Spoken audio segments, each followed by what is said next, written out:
રામ રામ વડીલોને.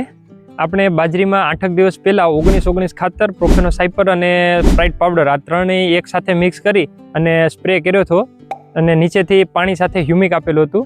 તો તમે બાજરી જોઈ શકો, ગ્રોથને બહુ મસ્ત છે, નરવાઈ પણ બહુ સારી છે. અત્યારે તમે જોઈ શકો.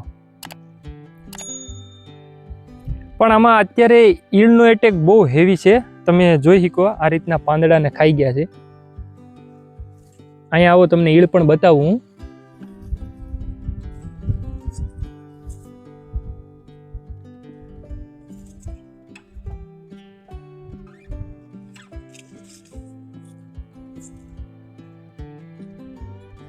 તો ખાસ આ ઈળના કંટ્રોલ માટે અને આ રીતના રાતળ ગેરુ ટીકા આવી ગયો, તમે આને હું કહું એ કોમેન્ટમાં જણાવજો. એના માટે હું આજે બીજો ડોઝ મારવાનો છે. તો કઈ દવાનો બીજો ડોઝ મારું છું એ હાલો બતાવું તમને. આ ઈયળના કંટ્રોલ માટે હું FMCનું કોરાજન વાપરવાનો છું.